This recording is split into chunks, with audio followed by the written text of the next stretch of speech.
తెలుగు రాష్ట్రాలతో పాటు కర్ణాటకకు అత్యంత కీలకమైన తుంగభద్ర ప్రాజెక్టు మరో చారిత్రాత్మక ఘట్టానికి సిద్ధమైంది. తుంగభద్ర ప్రాజెక్టు ఇప్పుడు కొత్త గేట్ల అమరికతో సరికొత్త రూపును సంతరించుకుంది. 51 కోట్ల రూపాయల వ్యయంతో మొత్తం 33 గేట్ల ఏర్పాట్లు పనులు పూర్తయ్యాయి.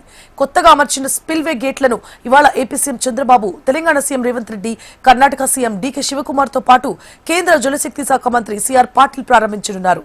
73 ఏళ్ల క్రితం నిర్మించిన తుంగభద్ర ప్రాజెక్టు రెండు రాష్ట్రాల్లో లక్షల ఎకరాల ఆయకట్టకు జీవనాడిగా నిలుస్తోంది. అయితే 2024 ఆగస్టులో వచ్చిన వరద ప్రవాహానికి 19వ గేటు కొట్టుకుపోయింది.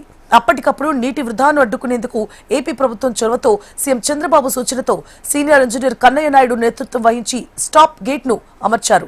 ఇక స్పిల్వే గేట్లు అన్ని మార్చాలని national dam safety authority NDSC నివేదిక ఇవ్వడంతో 6 నెలల్లో కొత్త గేట్లను పూర్తి చేసి ఏపీ, కర్ణాటక రాష్ట్రాలు పునరుజ్జీవం పోశాయి. ఇక తుంగభద్ర ప్రాజెక్టు లక్షలాది ఎకరాలకు సాగునీరు, వందల గ్రామాలకు తాగునీరు అందిస్తూ ఏపీ, కర్ణాటక, తెలంగాణ రాష్ట్రాలకు కీలకంగా ఉంది. ఒక్క ఆంధ్రప్రదేశ్లోని తుంగభద్ర ప్రాజెక్టు కుడికాలువ ద్వారా కర్నూలు, కడప, అనంతపురం జిల్లాలకు సాగునీరు అందుతోంది. కర్ణాటకలో 80,908 హెక్టార్లు, ఏపీలో 76,937 హెక్టార్లు ఆయకట్ట దీని కింద సాగులోకి వస్తోంది.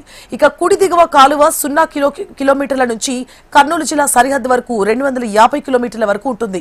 దీని కింద కర్ణాటకలో 37,503 హెక్టార్లు, ఆంధ్రప్రదేశ్లో 63,522 హెక్టార్ల ఆయకట్ట సాగులో ఉంది.